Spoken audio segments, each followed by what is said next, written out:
আসসালামু আলাইকুম। দেখেন, মানে গোমর কিভাবে বের হয়, একটা একটা করে গোমর কিভাবে বের হয়। মানব জমিন যে তুফানটা ফ্লাশ করলো না, যেমন মানব জমিন যে exclusive এই নিউজটা এই উপদেষ্টাদেরকে এবং ডক্টর ইউনূস সরকারকে আটকানোর জন্য এবং এদেরকে তদন্তের মুখোমুখি করা, এদেরকে জেরার মুখোমুখি করা, এদেরকে আইনের একটা কাঠামোর মধ্যে নিয়ে আসো। এই আওয়ামী লীগ বিচার করার নামে যা হয়েছে তা না, আইনি কাঠামোর মধ্যে এদেরকে আনার জন্য যথেষ্ট, এই রিপোর্টটা যথেষ্ট। কারণ এটা কোনো ফালতু রিপোর্ট হতে পারে না। আমি ভূমিকা না দিয়ে চলেন রিপোর্টটার দিকে একটু যাই। অন্তর্বর্তী সরকারে অন্তত 3জন উপদেষ্টা নির্বাচন বিলম্বিত করার নানামুখী খেলায় লিপ্ত ছিলেন। অন্য একজন উপদেষ্টা ছিলেন অন্য অবশ্য সুবিধাবাদী ভূমিকায়, দুপক্ষকেই খুশি রেখে সময়টা কাটিয়েছেন। তিনি বরাবরই অস্থির। এই উপদেষ্টাদের কৌশলের অন্যতম হাতিয়ার ছিল মব সন্ত্রাস। তারা কৌশলের অংশ হিসাবে মব সন্ত্রাসকে উস্কে দিতেন। শুরুতে দ্রুততম সময়ের মধ্যে নির্বাচন দেওয়ার ব্যাপারে প্রফেসর ইউনূস চিন্তা ভাবনা করেছিলেন। পরে তিনি একগাদা সংস্কার প্রস্তাব জাতির সামনে উপস্থাপন করেন।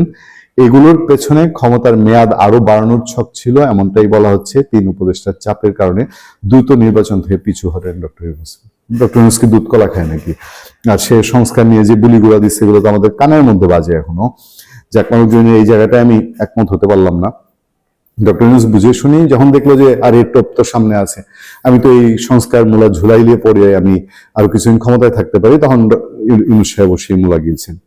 তাদের যুক্তি ছিল নির্বাচন তাড়াতাড়ি দেওয়া ঠিক হবে না, পরিস্থিতি সামাল দেওয়া সত্যিকার অর্থেই কঠিন হবে।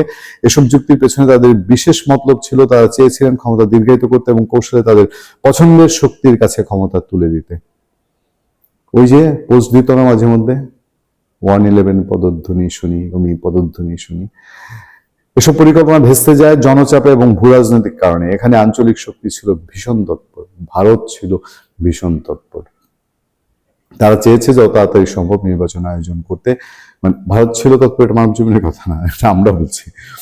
এর পেছনে অন্য উদ্দেশ্য ছিল প্রফেসর ইউনূসের নেতৃত্বের অবসান। উপদেষ্টারা প্রশাসনকে নিয়ন্ত্রণ করতেন, আন্তর্জাতিক শক্তিগুলোকে কনভিন্স করার চেষ্টাও করতেন নির্বাচন দ্রুত হলে কি কি সমস্যা হতে পারে তাদের কথা পরিস্থিতি নিয়ন্ত্রণে রাখা যাবে না, কারণ আইন শৃঙ্খলা অবস্থা নাজুক। এই সুযোগে অন্য পক্ষ ক্ষমতা নিয়ে যেতে পারে, ভুলণ্ঠিত হতে পারে আগস্টের চেতনা। মানে সবগুলি কিন্তু ধান্দার আলাপ, আগস্টের চেতনাটাও ধান্দার আলাপ। হ্যাঁ, একটি আন্তর্জাতিক শক্তিকে তারা অবশ্যই এই যুক্তি দিয়ে কনভিন্স করতে সক্ষম হয়েছিল। এর পেছনে আরো কিছু যুক্তি রয়েছে যা ছিল আত্মঘাতী এবং ক্ষমতা লিপ্সার কৌশল। মানে আমি তো সবসময় বলেছি যে দেশ বাঁচানোর একটা বড় দায়িত্ব পড়ে গিয়েছে বিএনপির হাতে। বিএনপি ক্ষমতায় আসার আগে অনেকগুলো আলোচনা, গত 6-7 মাসে, 1 বছরে না হলেও 8-10 বারই কথা বলেছি যে বিএনপি শক্ত অবস্থান না নিলে খবর আছে। সন্ধ্যা হলেই তারা বৈঠকে বসতেন, আরো 2জন থাকতেন যারা ক্ষমতা না থেকেও ছড়ি ঘোরাতেন। এক পর্যায়ে তারা এতটাই শক্তিশালী হয়ে যান যাতে প্রফেসর ইউনূস অসহায় হয়ে পড়েন। সেই ঘনিষ্ঠ সার্কেলটাকে আমরা চিনি, আমরা জানি। সেগুলো ডক্টর ইউনূসের আশেপাশে কারা কারা ছিলেন তাদের সম্পর্কে এই সরকারের নীতি নির্ধারকরা ওয়াকিবহাল। তিনি বারবার সিদ্ধান্ত পরিবর্তন করতে থাকেন। এটি আঞ্চলিক শক্তির চাপ এবং নিজের অঙ্ক মেলাতেই তিনি নির্বাচনমুখী হতে বাধ্য হন। তার হিসাব নিকাশ ছিল যদি নির্বাচন ভণ্ডুল হয়ে যায় তাহলে তার ব্যক্তিগত পুঁজিগাত পাট্টা সবই যাবে, শূন্য হাতে বাড়ি ফিরবেন। লন্ডন বৈঠক ছিল নির্বাচনমুখী হওয়ারই একটি অংশ, যদিও এই উপদেষ্টারা বৈঠকের আগেই নানা ষড়যন্ত্রে যুক্ত হন। বলতে থাকেন এই বৈঠক প্রফেসর ইউনূসের শাসন আমলকে দুর্বল করবে, মানুষের কাছে ভুল বার্তা যাবে। এমনকি বৈঠকের ফলাফলকে বানচাল করতে ভীষণ তৎপর হয়ে ওঠেন, কাজে লাগান তাদের পছন্দের রাজনৈতিক শক্তি। তারা প্রতিক্রিয়া জানাতে থাকেন। মানে জামাত ইসলামী তখন প্রতিক্রিয়া জানিয়েছে, প্রফেসর ইউনূস আবার দ্বিধাদ্বন্দ্বে। নির্বাচন তখন অনেকটাই অনিশ্চিত হয়ে পড়ে। ওই যে লন্ডন বৈঠকের পরে নির্বাচন হবে কি হবে না, এই ধোঁয়াশাটা যে তৈরি হয়েছিল এটা ওই সরকারের ভেতর থেকেই হয়েছিল। এবং লন্ডন বৈঠকের যে বহিঃপ্রকাশ এবারের নির্বাচন, এটা আমরা নির্বাচনের সাথে সাথে আপনাদেরকে জানিয়েছি, বলেছি, বা আমাদের ধারণা সম্পর্কে আপনাদেরকে শেয়ার করেছি। এরপর ইন্টারেস্টিং আরো ঘটনা, দেশের ভেতরকার একটি শক্তি নানাভাবে চাপ দিতে থাকে নির্বাচন ছাড়া কোনো বিকল্প নেই, তা না হলে অন্য বিপদ হতে পারে। সেটা কারা আপনারা অনুমান করতে পারেন, কারা এই নির্বাচনটি তুলে দিয়েছে। এরপর নির্বাচন বিরোধী শক্তি থেমে যায়নি, ধীরে ধীরে তারা প্রশাসনকে কবজায় করে নেয়, এমন এক পরিস্থিতি তৈরি করে যাতে এক পর্যায়ে মনে হয়েছিল প্রফেসর ইউনূস হটিয়ে তারা ক্ষমতা মসনদে চলে যাবেন। অনেক সময় অনেক ক্ষেত্রে প্রশাসন নির্বিকার হয়, প্রশাসন অথর্ব আচরণ করে। পর্দার আড়ালে তৎপরতার উপর প্রধান রাজনৈতিক শক্তি খুব কাছে থেকে নজর রাখছিল। তারা বরাবরই নির্বাচন চেয়েছে, কোনো ছোটকারী সিদ্ধান্তে তারা প্রতিক্রিয়া দেখায়নি। মব সন্ত্রাস প্রশাসনের গতি থামিয়ে দিচ্ছিল বারবার। প্রথম আলো ডেইলি স্টার যেদিন আগুনের সন্ত্রাস দেওয়া হলো, সেদিন পরিস্থিতি পর্যালোচনা করলেই অনেক চাঞ্চল্যকর তথ্য পাওয়া যায়। প্রশাসনকে কারা নির্দেশ দিয়েছিল পুলিশ যাতে সময় মতো না যায়, বাস্তবে তাই ঘটেছিল। পুলিশ অনেককে বিলম্বে ঘটনাস্থলে পৌঁছে, যেখানে পুলিশের বড় কর্মকর্তা ভূমিকা ছিল রহস্যজনক। এই সরকারের উপদেষ্টারা মবকে লালন করেছে, ফলে এদেরকে আইনের আওতায় আনতে তো মব সন্ত্রাসে কত মানুষের ক্ষতি হয়েছে, কত মানুষের জীবন গিয়েছে। ফলে এই সাবেক সরকার, অন্তর্বর্তীকালীন সরকার, বাংলাদেশের জঘন্যতম ইতিহাসের নেক্কারজনক সরকার ডক্টর ইউনূস সরকার, তাকে বিএনপি আইনের আওতায় আনবে। তার গণতন্ত্রের প্রতিষ্ঠার যেই ভাষণ এখন তারা দিচ্ছেন, এটা সত্য হতে গেলে তো আগে সেই পদক্ষেপ নেওয়া পড়বে।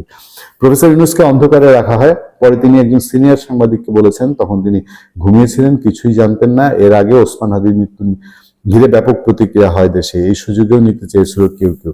তবে সেনাবাহিনী ছিল সতর্ক, রাজনৈতিক শক্তিগুলো ছিল তৎপর, সোশ্যাল মিডিয়া পর্যালোচনা করে আরো কিছু আলামত পাওয়া যায়। যাই হোক, উল্লেখিত উপদেষ্টারা শুধু দেশে নয়, বিদেশে গিয়েও নানা কৌশলের সঙ্গে যুক্ত ছিলেন। একজন উপদেষ্টা দক্ষিণ এশিয়ার একটি দেশে গিয়ে একদিন তো নিখোঁজই হয়ে গিয়েছিলেন।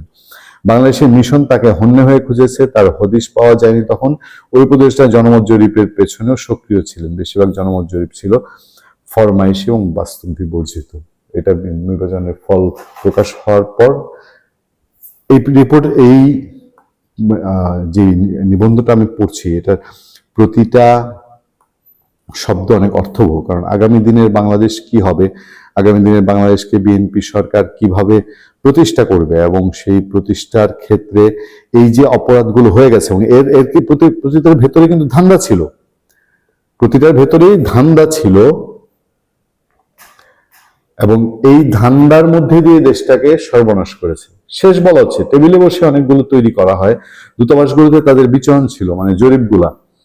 তারা বিদেশি কূটনীতিকদের বরাবরই বলেছে নির্বাচনে অপ্রত্যাশিত শক্তির উত্থান ঘটবে, জামাতের উত্থান ঘটবে। জনমত জরিপ তাই বলছে। নির্বাচনের দিনও তাদের তৎপর ছিল, তাদের নজর ছিল পছন্দের আসনগুলোর দিকে। বেশ কিছু আসনের ফলাফল পর্যালোচনা করলে অবিশ্বাস্য কিছু তথ্য পাওয়া যায়।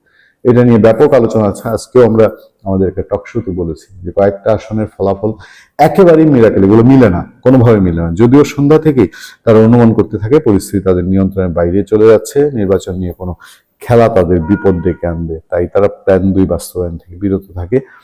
সেই যে শক্তি যারা এই নির্বাচনটা তুলে দিয়েছে, সেই শক্তির কাছে শেষ পর্যন্ত আপাতত ষড়যন্ত্র হার মানে। কিন্তু ষড়যন্ত্র কি বাংলাদেশে থেমে গেছে? থেমে থাকে।